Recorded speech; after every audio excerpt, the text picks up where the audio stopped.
Mis hermanos, Filipenses capítulo 4. Vamos a leer desde el versículo 1. Dice la palabra del Señor: Así que, hermanos míos, amados y deseados, gozo y corona mía, estad firmes en el Señor, amados. Ruego a Evodia y a Síntique que sean de un mismo sentir en el Señor. Asimismo te ruego también a ti, compañero fiel, que ayudes a estas que combatieron juntamente conmigo en el Evangelio, con Clemente también y los demás colaboradores míos cuyos nombres están en el libro de la vida.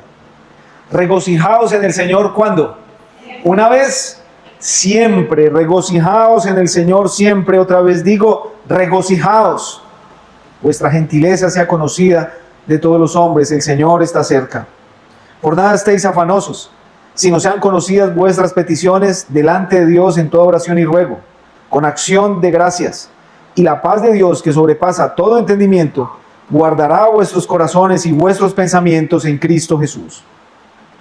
Por lo demás, hermanos, todo lo que es verdadero, todo lo honesto, todo lo justo, todo lo puro, todo lo amable, todo lo que es de buen nombre, si hay virtud alguna, si hay algo digno de alabanza, en esto pensad. Lo que aprendisteis y recibisteis y oísteis y visteis en mí, esto haced, y el Dios de paz estará con vosotros. En gran manera me gocé en el Señor, de que ya al fin habéis revivido vuestro cuidado de mí, de lo cual también estabais solícitos, pero faltaba la oportunidad. No lo digo porque tenga escasez, pues he aprendido a contentarme cualquiera que sea mi situación. Sé vivir humildemente y sé tener abundancia. En todo y por todo estoy enseñado, así para estar saciado como para tener hambre, así para tener abundancia como para padecer necesidad. Todo lo puedo en Cristo que me fortalece. Sin embargo, bien hicisteis en participar conmigo en mi tribulación. Y sabéis también vosotros, oh filipenses, que al principio de la predicación del Evangelio, cuando partí de Macedonia, ninguna iglesia participó conmigo en razón de dar y recibir, sino vosotros solos. Pues a una Tesalónica me enviasteis una y otra vez para mis necesidades. No es que busque dádivas, sino que busco fruto que abunde en vuestra cuenta.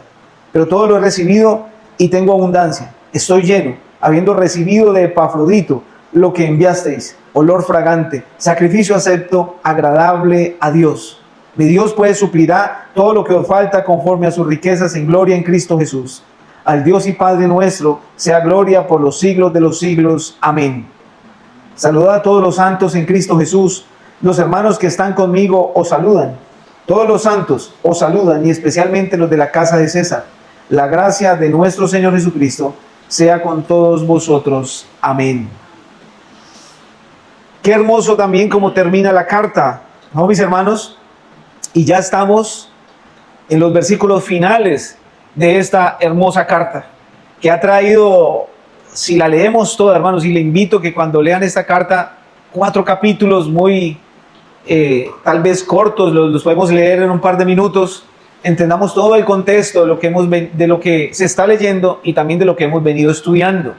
Esta hermosa carta del gozo, que nos llena de esperanza, que nos motiva, pero que sobre todo, hermanos, está hablando de la obra redentora de nuestro Salvador, de nuestro Señor Jesucristo, y que tiene unas lecciones, muy prácticas para nuestra vida, para que no solo entendamos el gran conocimiento de nuestro Dios, sino para que vayamos y practiquemos lo que Él nos está enseñando. Hermanos, hablé de que esta carta tiene 7 divisiones, y a grandes rasgos se las voy a mencionar nuevamente. En el versículo 1, la palabra nos exhorta, nos anima a permanecer firmes en el Señor. Pablo muestra su amor paternal, muestra a la iglesia como el gozo y la corona, y habla de la firmeza espiritual que es importante para el creyente en medio de las pruebas y de las luchas. Porque todo creyente pasa por dificultades, ¿o no, hermanos? Y si no ha pasado, va a pasar. Pero sabemos que va a pasar. No es que el Señor nos llame a una vida arruinada y llena de dificultades. Usted es cristiano, hasta hoy era contento, ya hasta hoy se le acabó la felicidad porque volvió cristiano y ahorita va a llevar, mejor dicho, del arrume, como se dice, eso es ser cristiano. No nos está diciendo eso. Pero también la Biblia, la Escritura nos dice que la vida como creyente no es una vida de color de rosas. De hecho, el Señor Jesús le dijo a sus discípulos: en el mundo tendréis aflicción, pero ¿qué? Confiad, yo he vencido al mundo. Vamos a tener dificultades, aflicción, pruebas, claro que sí. Pero este pasaje nos llama a permanecer firmes, a no retroceder, a no abandonar el llamado por el cual nos llamó, valga la redundancia, nuestro Salvador. También encontramos la importancia de la unidad y la reconciliación en el versículo 2 al 3. Ruego a Evodia y a Síntique que sean de un mismo sentir, que haya unidad, es lo que más anhela nuestro Señor. Y nuevamente este hombre que viajó de lugar en lugar plantando iglesias, o el Señor a través de este hombre, sabía la importancia de la unidad en la iglesia. Porque, hermanos, ¿qué es lo contrario de unidad? División. Eso es lo que el enemigo siempre quiere hacer en una iglesia, en un hogar, en una familia, en una sociedad, que haya división. El enemigo vino a robar, matar y destruir, y es una de las formas, pero el Señor vino a todo lo contrario, a traer paz y tener unidad. Y había como un conflicto allí en la iglesia, que es como lo único que se menciona, no se sabe de qué magnitud, pero sí el apóstol hace énfasis en dos hermanas que debían ponerse de acuerdo. Amén. Si algún hermano o una hermana no se ha puesto de acuerdo con alguien, haga lo posible para hacerlo. Espero que no pase. Y si llega a pasar, ya sabemos qué es lo que debemos hacer. Estar de un mismo sentir. De hecho, mientras dependa de nosotros hacer nuestra parte. El llamado al gozo de una vida espiritual equilibrada, desde el versículo 4 al versículo 7. El gozo del cristiano no depende de las circunstancias. La oración trae paz sobrenatural. También, hermanos, lo acabamos de leer, lo hemos estudiado y lo hemos practicado, lo hemos vivido. Una de las razones, hermanos, por las que nosotros tenemos pruebas o dificultades o enfermedades, una de ellas es para que nosotros como creyentes reconozcamos que nuestras fuerzas y nuestros medios llegan hasta un punto, hasta un límite. Hay personas que pueden tener mucho dinero, y se les puede enfermar un hijo o hasta ellos mismos, y pueden pagar lo que sea, pero ¿cuántos millonarios no han muerto? ¿Sí ven? Hay un momento donde el ser humano debe entender, hasta aquí llego yo, mis medios y mis recursos. Y es hasta ahí donde nosotros colocamos todo y abandonamos todo en las manos de nuestro Salvador y entendemos que, Señor, dependemos de ti. Cuando yo puedo hacer lo que yo pueda por sanarme o cualquier cosa, lo hago, que la pasta, que el esto, que el otro, pero hay un momento, hermanos, donde ya no se puede. Hay un momento donde nosotros llegamos a la puerta del quirófano y decimos, Señor, que se haga tu voluntad. ¿Sí ven? Aún para eso son las dificultades, las enfermedades o las pruebas, hermanos. Porque nosotros no podemos controlar todo, no podemos manejar todo. Hay cosas que nosotros tenemos que actuar y hacer, sí, pero hay momentos donde no. Y eso es lo que el Señor quiere que aprendamos. Por nada estéis afanosos, sino sean conocidas vuestras peticiones delante del Señor. Porque hay cosas que podemos solucionar, pero hay otras que tenemos, hermanos, que decirle, Señor, aquí estoy. Aquí estoy. Sí, no puedo, Señor, sinceramente no, hasta aquí están mis fuerzas, ayúdame. Hay cosas que se salen de nuestro, y más cuando se tratan de otras personas que queremos o que amamos, ¿cierto? Hasta aquí estoy, Señor, pero sé que tú sí puedes. Y por eso presento mis peticiones delante de ti. La cuarta división, la importancia de cuidar la mente. En esto pensad lo verdadero, honesto, justo, puro, amable y lo de buen nombre. Cuidar nuestra mente y nuestros pensamientos es importante porque afecta nuestra vida espiritual. Cómo pensamos, actuamos. Y de eso, en la voluntad del Señor, vamos a hablar en esta mañana. El secreto del contentamiento, eso está en el versículo 10 hasta el versículo 13. Pablo aprendió a vivir en abundancia, en escasez. El contentamiento es aprendido y la fortaleza viene de Cristo y no de las circunstancias. He aprendido, hermanos, y hay frases que de pronto no son tan relevantes para algunos. Bueno, no sé si a usted le pasa como a mí, hermano, que leemos la palabra del Señor y bueno, y ya hemos leído versículos que después volvemos a leer y, uy, yo no había entendido esto. Oye, yo ya había pasado por esta. ¿No les ha pasado, hermanos? Pensé que era solo a mí. Qué bueno que a ustedes también les ha pasado, hermanos. Porque la Escritura dice que la palabra de Dios es viva y eficaz. Ahí nos habla. Yo ya lo había leído, pero no y hay frases, hermanos, que a veces uno las ha pasado por alto, pero que en un momento de la vida son punzantes a nuestro corazón. Y como que nos habla, nos sacude. Yo debo de poner esto por práctica. Y Pablo aquí dice, he aprendido. Hermanos, es un aprendizaje. Para él, hablando aquí de las circunstancias difíciles, porque ahí estaba hablando que él había vivido en escasez, había tenido abundancia, estaba así, y les estaba agradeciendo a los hermanos por esa ofrenda que le enviaron. Pero él había aprendido a través de las circunstancias difíciles, hermanos, a tener contentamiento en el Señor. Qué bueno que no lo olvidemos, hermanos. Qué bueno que en los momentos de abundancia, de gozo, de alegría, gloria a Dios. Y en los momentos de dificultad, gloria a Dios también, porque el Señor nos está enseñando. Claro, es más fácil dar gloria a Dios cuando estamos en un buen momento, que no en un momento difícil. Pero es como el momento de la prueba. Es como el momento del examen. Es triste, hermanos, uno escuchar creyentes que uno los ve firmes, fieles al Señor, ahí en la brecha. Y viene una dificultad y empiezan a renegar. Empiezan a decir frases raras por ahí. Si yo hubiera, no, esto no me pasaba cuando yo era cristiano. ¿Han escuchado eso? Entonces, imagínense todo lo que le pasó, por ejemplo, al apóstol Pablo, hermanos. Predicando el evangelio y lo azotaban. A la cárcel, perseguido, apedreado, naufragaba en los barcos, en fin. Lo mordió una serpiente. Y él seguía en su misión. No lo escuchamos quejándose. Aunque fue un hombre de carne y hueso y tal vez tuvo sus debilidades como todo ser humano. Es obvio. Pero a través de todo eso, el Señor a través de este hombre nos enseña cómo debe ser nuestra conducta en nuestra vida diaria. Gratitud por la generosidad de la iglesia. Encontramos, la generosidad agrada a Dios. Dios recompensa la fidelidad y la ofrenda es presentada como olor fragante. Es lo que dice el apóstol Pablo. Hermanos, esa ofrenda es como olor fragante. Lo que los hermanos le enviaron desde allí, desde Filipos, hasta la cárcel donde él estaba preso, él lo catalogó como un olor fragante, como cuando el sacrificio se encendía ese holocausto y salía ese olor fragante, o el incienso cuando se quemaba, ese aroma, como una ofrenda a Dios. Él les dice a los hermanos, esa ofrenda que recibí, se las agradezco, es como eso, lo percibo como un olor fragante. Gracias por su sacrificio. Y les aclara, no es que busque dádivas, no es que yo esté buscando dinero de ustedes. No es que yo estoy esperando, bueno, ¿qué pasa? Que es que sus hermanos nada que se comportan. No. Porque él estaba enseñado a tener abundancia y escasez. Pero qué bueno cuando recibe esa inyección de energía de los hermanos, esa inyección espiritual a través de una ofrenda, a través de este hermano Epafrodito que lo menciona aquí. Pablo aplaude esto. O sea, Dios se agrada de la generosidad. Y por último, la última edición, la salutación y despedida final. Pablo termina con saludos y bendición. Puntos importantes, el evangelio ya había llegado a la casa de César, de estos romanos, y Pablo termina exaltando la gloria de Cristo. Como tema central, en este saludo habla de la expansión del reino de Dios. Así que les invito, mis hermanos, a que nos concentremos en la división número 4, que es el versículo 8 y versículo 9. La importancia de cuidar la mente. La importancia de cuidar la mente, y les invito a que lo leamos nuevamente. Leamos estos dos versículos.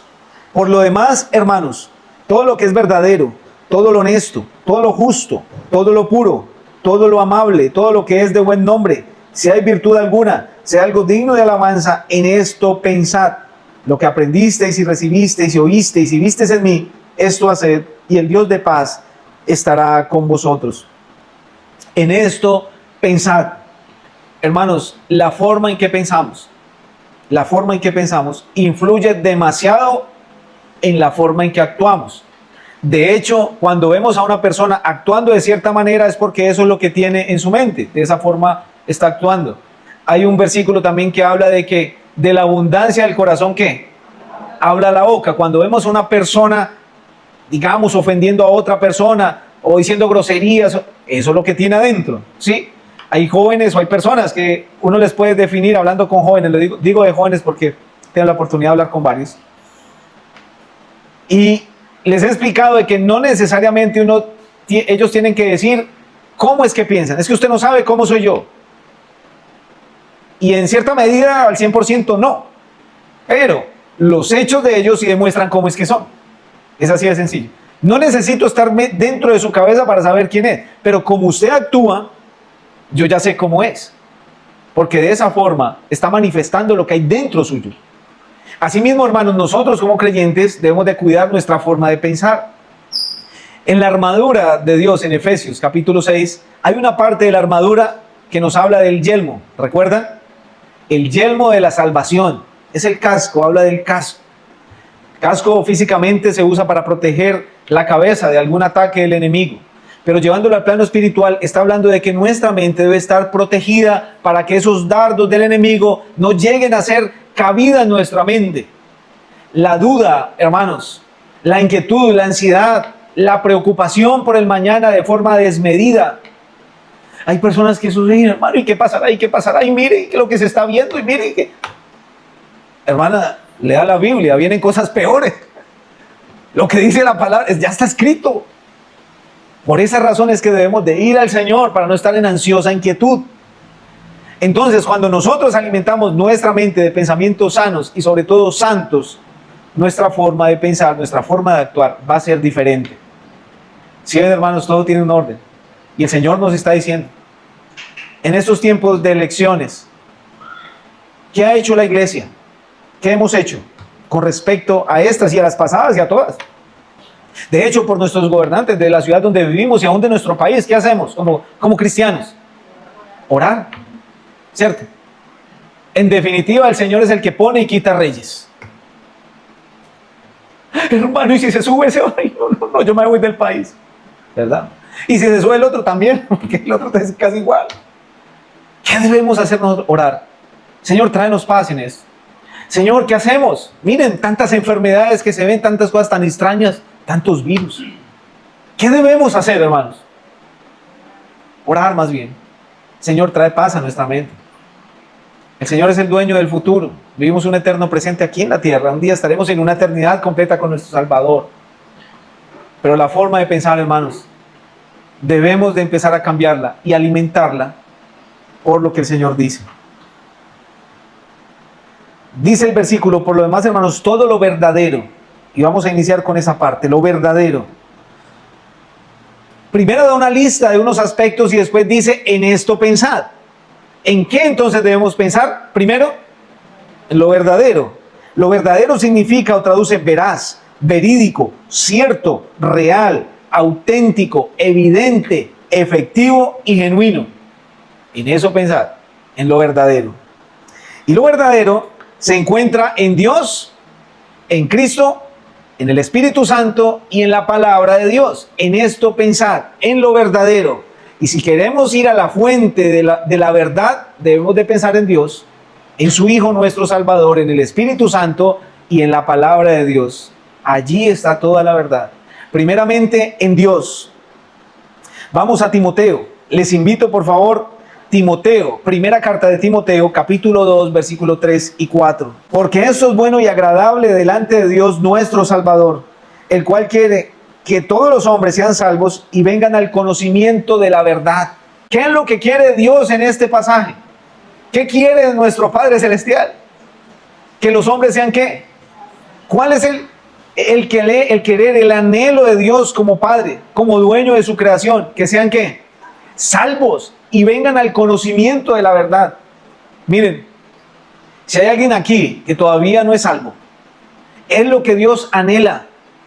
El Señor anhela que la creación misma venga y conozca la verdad, conozca al Padre Supremo, al Dios, único y sabio Dios. Y que conozca su obra misericordiosa a favor nuestro. Él quiere que todos sean salvos.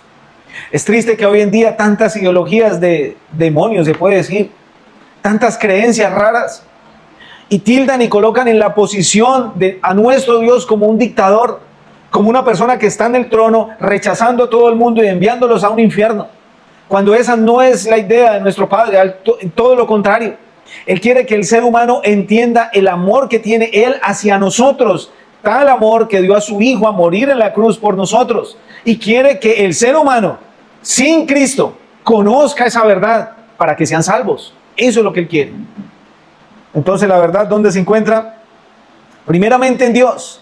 Leamos también, apoyando este mismo punto aquí, segunda de Timoteo. Si están en primera de Timoteo, están ahí enseguida, hermanos.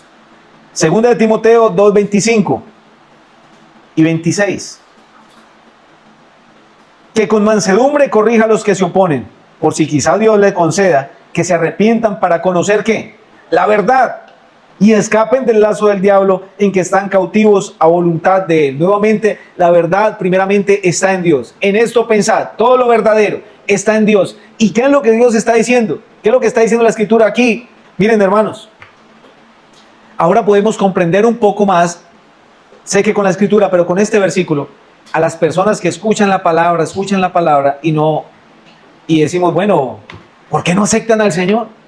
¿Por qué no entienden lo que el Señor está haciendo, que es tan claro en la Escritura? Lo podemos entender primero por nuestro testimonio, porque yo creo que a ustedes, hermano, al menos a algunos o la mayoría les pasó como a mí, que nos hablaron del Señor y rechazamos, y rechazamos. Y nomás más cansón. Me tiene que, uy, no, ya viene esa viejita, uy, háblame, no, no. No les pasó. A mí sí. Nos pasó. Y rechazamos. Hay una gran verdad, dice, y que escapen del lazo del diablo en que están cautivos a voluntad de él. Toda persona sin Cristo, hermanos, toda persona sin Cristo, dice la Escritura, que es un muerto espiritual. Están muertos espiritualmente, así como estuvimos. Están ciegos espiritualmente. Pueden ver la verdad, sordos espiritualmente, pueden oírla y no reaccionan. Jesús vino a este mundo a salvar a los pecadores, de los cuales yo soy el primero, dijo el apóstol Pablo. Y les mostró que la predicación del Evangelio va a mostrar que Jesús, el Hijo de Dios, vino a esta tierra, entregó su vida por nosotros, cargó nuestros pecados en la cruz del Calvario, que murió y que al tercer día resucitó, y habían pruebas indubitables que Él estaba vivo, y se mostró a sus discípulos, a sus amigos, a más de 500, los cuales a unos vivían y otros ya no estaban. Y que todo el que crea en Cristo Jesús como Señor y Salvador, Él lo salva si viene arrepentido de sus pecados y le entrega su vida y pone toda su confianza en Él. ¿Ustedes habían escuchado eso, hermanos? Cierto, yo también. Y yo no lo entendía. Y es claro, lo había leído. Y antes, no me hable de eso. No quería escuchar la verdad. No la sentía. Hasta que el Señor colocó su amor, tal vez, debe ser. Y pude entender, hermanos, esa gran verdad. Es una obra sobrenatural, no entendemos cómo. Pero toda persona que escuche el mensaje del Evangelio y no le quiera seguir, aún dice la Escritura que está que escapen del lazo del diablo en que están cautivos a voluntad de él, que están cautivos en el lazo del diablo. Toda aquella persona que escucha la verdad y no la sigue está cautivo, aunque físicamente esté tranquilo y sonriente, como nosotros estuvimos. Hasta que no haya esa transición, hermanos, que solo el verdadero Dios puede hacer cuando nos acercamos a Él con sinceridad, confiando en su palabra. Pero también la verdad nos habla de nuestro Señor Jesús. En esto pensad, todo lo verdadero, y todo lo verdadero está en el Padre, en el Hijo, en el Espíritu Santo y en la palabra. No lo olvidemos. Ya vimos que está en el Padre, pero también en el Hijo. Efesios 4:20. Rápidamente. Efesios capítulo 4, verso 20. Dice la palabra del Señor: mas vosotros no habéis aprendido así a Cristo, si en verdad le habéis oído y habéis sido por él enseñados conforme a la verdad que está en ¿qué? En Jesús. En cuanto a la pasada manera de vivir, despojados del viejo hombre que está viciado conforme a los deseos engañosos, y renovados en el espíritu de vuestra mente, y vestidos del nuevo, creados según Dios en la justicia y santidad de la verdad. La verdad está ¿en dónde? ¿En quién? En Cristo. No hay otra fuente. De hecho, hay un pasaje que lo dice más claramente y que la mayoría de los creyentes lo conocen. Juan 14:6. Jesús les dijo: yo soy ¿qué?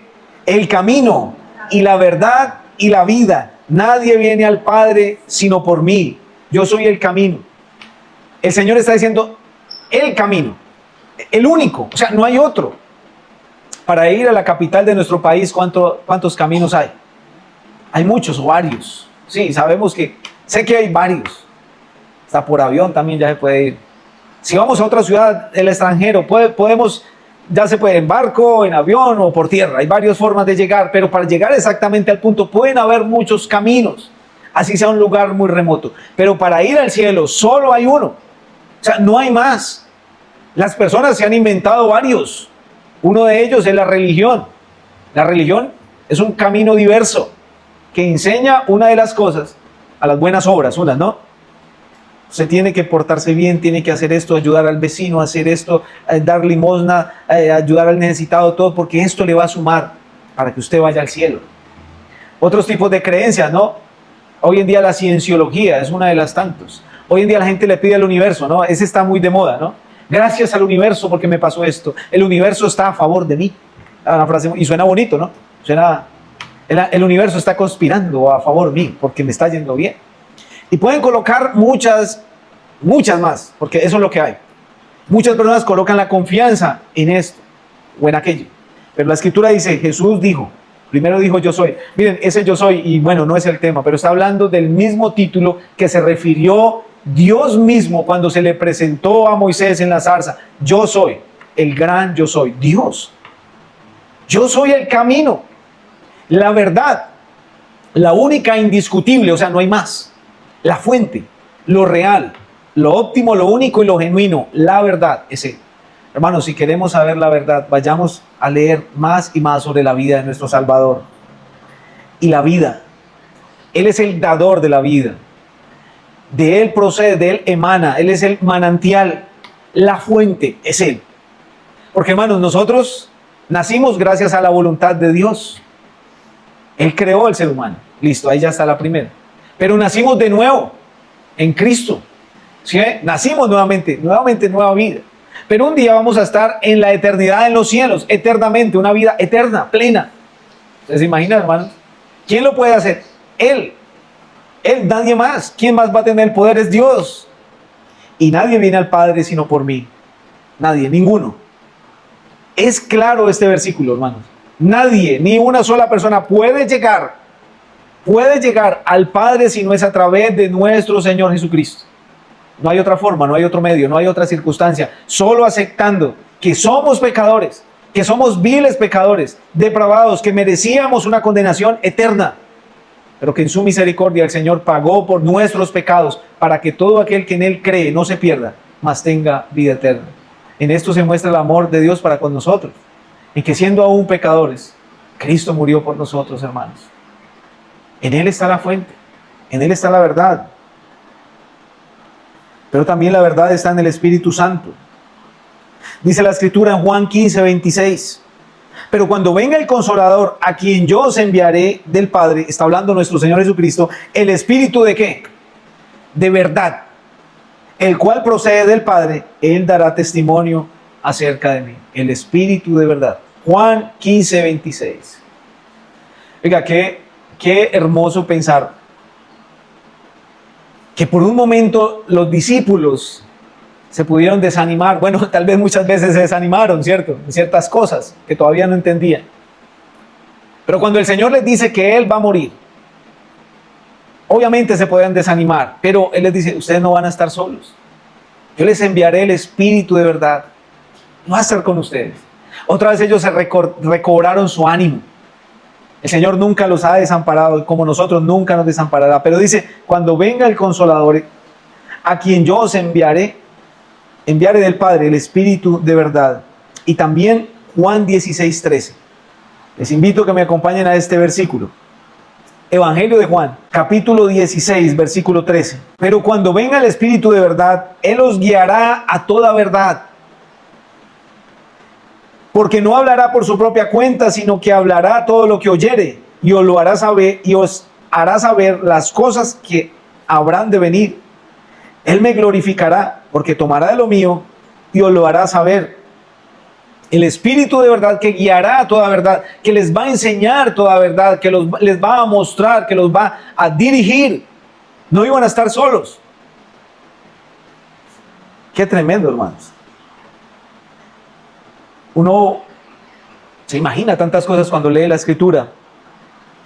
Cuando ellos dejan la palabra de Dios, cuando la Escritura es terminada y los primeros cristianos tienen la Biblia. Ustedes se imaginan los primeros cristianos que cogieron una Biblia completa, ya así en un solo tomo, por decirlo, no en pergamino, no, sino en... ¿Ustedes se imaginan, hermanos? Qué felicidad, ¿no? Qué alegría. ¿Y quién les enseñaba a estos cristianos? Ya habían muerto los discípulos, los apóstoles, ya habían fallecido. obviamente el gran maestro, Dios mismo, el Espíritu Santo de Dios, hermanos. De ahí la importancia de nosotros orar, hermanos, y leer la Escritura. La palabra de Dios, hermanos, el Señor nos muestra a través de su palabra su voluntad. Él nos guiará. Claro, físicamente ellos tenían una misión por cumplir en este pasaje. Y obviamente la cumplieron. Pero también, hermanos, nosotros hoy día tenemos una misión. Y necesitamos la guía y la dirección, del Espíritu Santo todos los días. Sobre todo cuando leemos la palabra de Dios. Cuando vamos a emprender algo, hermanos, ¿qué hacemos? Orar, ¿cierto? Le pedimos al Señor que nos guíe, que nos muestre, que nos direccione. Importantísimo, hermanos. Él nos guiará, Él nos mostrará, Él nos revelará lo que hay que hacer. Pero también la palabra de Dios es la verdad. Juan 17:17, santifícalos en tu verdad. Tu palabra es ¿qué? Es verdad. Si queremos, hermanos, si queremos conocer la verdad, ¿a dónde vamos a ir? ¿Cuál es la fuente? ¿Cuál es la fuente? Palabra de Dios. No me duerman que ya va a terminar. No sé si han escuchado la anécdota del predicador que invitan a cenar. Cierta familia invita al predicador a cenar y la dama atiende y todos están ahí contentos y el predicador se despide después de la cena y esta mujer nota que falta una cuchara. Era una cuchara de plata, importante para la ocasión. Ese predicador se me llevó la cuchara. ¿Cómo así? Y ella dijo, no, yo no me quedo con estas. Y le dijo al esposo, dentro de 15 días, invite otra vez al hermano a cenar. Vuelven, invitan a aquel predicador a cenar y estando ahí, ya casi por culminar la cena, la dama le pregunta al predicador, no, es que la vez pasada que estuvimos aquí nos hizo falta una cuchara. ¿Dónde está la cuchara? Le digo, no, yo la dejé ahí dentro de la Biblia que está encima de la mesa. Conclusión. A 15 días sin leer la Biblia, porque habían encontrado la cuchara. Y hermanos, puede sonar a una anécdota ahí, pero tristemente sucede en la vida real. Hay creyentes que uno les dice, hermanos, tal versículo, y ni siquiera lo encuentran en la Biblia. Si ven, los hechos demuestran cómo es tal persona. No conocen la Escritura. ¿Por qué? Porque no la leen. No la afilan, no afilan la espada. No la mantienen versátil. Hermanos, triste esto. Triste que hay creyentes de años y todavía no han leído la Biblia completa. Más triste todavía. Triste que creyentes de años no tengan un plan de lectura a diario. Una meta. Mínimo, debo leer la Biblia una vez al año, como mínimo. Si la puedo leer más, obviamente. Hermanos, es importante, no es un juego. El enemigo anda como león rugiente buscando ¿a quién? ¿A quién devorar? Y está hablando de cristianos, hermanos. No podemos ceder terreno. Y sí, yo sé que hay excusas para todo. Que hoy en día, cuando se creó el hombre, ahí se crearon las excusas. No, es que esto, es que, sí, ya. Pero no hay excusa, hermanos. Para orar, ni para leer, ni para congregarnos, hay excusa. No hay excusa. A no ser que sea algo ya extremo, que sea excusable. Pero hermanos, santifícalos en tu verdad. Tu palabra es verdad. Cuando llenamos nuestra vida de la palabra de Dios, nuestra mente se va a llenar de la palabra de Dios. Y de esa misma forma vamos a empezar a actuar de acuerdo a lo que dice la palabra de Dios, porque el Espíritu Santo de verdad nos va a guiar a toda verdad y vamos a mostrar la obra de Cristo, que es la verdad, y el Padre, que es el supremo Dios, único y sabio Dios, va a mostrar su verdad en nosotros en esta tierra. Pero si no leemos la Escritura, hermanos, nunca va a crecer. Ninguna persona llamada cristiana que no lea la Escritura va a crecer, no se le va a ver el crecimiento. Y ese crecimiento, hay un crecimiento, claro, congregacional. Por eso es importante reunirnos, hermanos, para edificarnos unos a otros. Pero en lo personal, yo debo de ir allí ante el Señor todos los días, para que el Señor hable, instruya mi vida. Amén. Podemos dejar hasta ahí. Vamos a orar y decirle al Señor gracias porque nos ha dado un día más de vida, una semana por delante que hoy inicia y que podemos contar con su bendición, hermanos.